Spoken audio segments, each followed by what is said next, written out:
जरा सोचिए, हमारे चारों तरफ की दुनिया ये लगातार बदल रही है ना?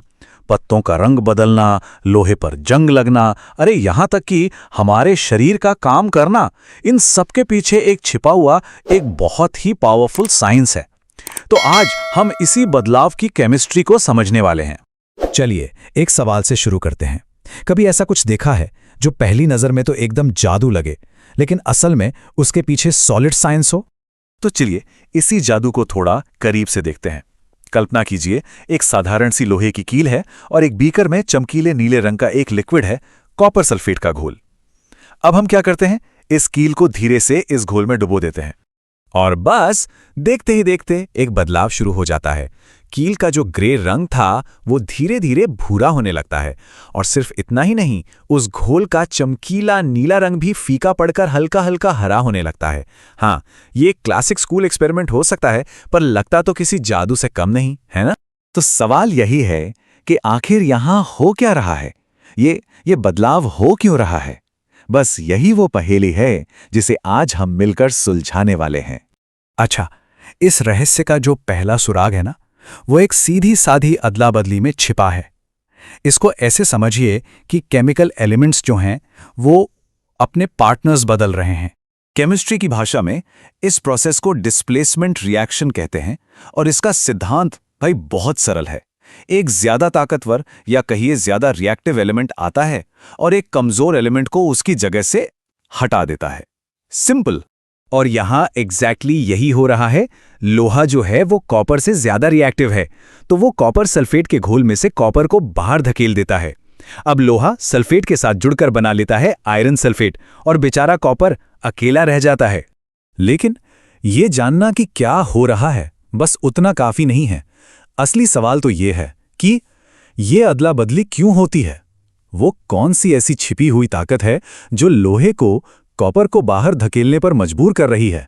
इसका जवाब हमें इस पूरे विश्लेषण के दिल में ले जाता है। ये सब इलेक्ट्रॉन्स के एक बहुत जरूरी लेन देन का खेल है। इस प्रोसेस का जो साइंटिफिक नाम है वो है रीडॉक्स रिएक्शन। रीडॉक्स ये दो शब्दों से मिलकर बना है, रिडक्शन और ऑक्सीडेशन, और इसका पूरा का पूरा आधार ही इलेक्ट्रॉन्स का लेन देन है। तो हमारे एक्सपेरिमेंट में असल में हुआ क्या? जो लोहे के एटम्स थे उन्होंने इलेक्ट्रॉन्स खो दिए। इस प्रोसेस को कहते हैं ऑक्सीडेशन। और ये इलेक्ट्रॉन्स गए कहां?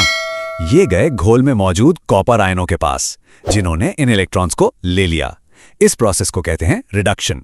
मतलब एक ने दिया और दूसरे ने ले लिया, सीधी सी बात है। अब मुझे पता है ये थोड़ा कंफ्यूजिंग लग सकता है, ऑक्सीडेशन, रिडक्शन, कौन दे रहा है, कौन ले रहा है। तो इसको याद रखने में मदद के लिए केमिस्ट के पास एक बहुत आसान सा तरीका है, एक निमोनिक। इसे कहते हैं ऑयल रिग। सुनने में थोड़ा अजीब लग सकता है, लेकिन ये बहुत काम का है। देखिए ये बहुत आसान है। OIL का मतलब है ऑक्सीडेशन इज लॉस, मतलब ऑक्सीडेशन में इलेक्ट्रॉन्स का लॉस होता है।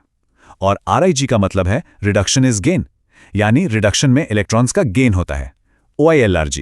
इसे बस याद रखिए, ये रिडक्स रिएक्शंस को समझने की चाबी है। तो अब जब हम ये नियम समझ गए हैं तो चलिए देखते हैं कि ये हमारे चारों ओर की दुनिया को कैसे चलाता है, क्योंकि ये सिर्फ एक लैब का एक्सपेरिमेंट नहीं है, ये एक यूनिवर्सल लॉ है। रीडॉक्स रिएक्शंस सच में हर जगह हैं। लोहे में जंग लगना रीडॉक्स है, हम जो खाना खाते हैं उससे एनर्जी मिलना वो भी रीडॉक्स है, और तो और जिन धातुओं से हमारी इमारतें और मशीनें बनती हैं उनका बनना भी रीडॉक्स पर ही निर्भर है। जंग लगने वाला वो क्लासिक एक्सपेरिमेंट याद है? चलिए उसे देखते हैं। 3 टेस्ट ट्यूब्स हैं। पहली में कीलों के पास हवा भी है और पानी भी। दूसरी में सिर्फ पानी है, हवा नहीं। और तीसरी में सिर्फ हवा है, कोई नमी नहीं। और नतीजा, जंग लगता है सिर्फ पहली टेस्ट ट्यूब में। इससे एकदम साफ हो जाता है कि लोहे का ऑक्सीडेशन होने के लिए, मतलब जंग लगने के लिए, ऑक्सीजन और पानी दोनों का होना जरूरी है। ये प्रोसेस सिर्फ बाहर नहीं हो रहा, हमारे शरीर के अंदर भी हर पल चल रहा है। जब हम सांस लेते हैं और खाना खाते हैं तो हमारे सेल्स एनर्जी पैदा करने के लिए ग्लूकोज को ऑक्सीडाइज करते हैं। इसी को सेल्यूलर रेस्पिरेशन कहते हैं। ये जीवन को चलाने वाली एक धीमी, कंट्रोल्ड रीडॉक्स रिएक्शन है। और इंडस्ट्रियल स्केल पर हम अयस्क से शुद्ध धातु निकालने के लिए रिडॉक्स का इस्तेमाल करते हैं। एक ब्लास्ट फर्नेस में हम लोहे के अयस्क को रिड्यूस करते हैं, यानी उसे इलेक्ट्रॉन्स वापस देते हैं ताकि हमें वो लोहा मिल सके जिससे हमारी पूरी सभ्यता बनी है।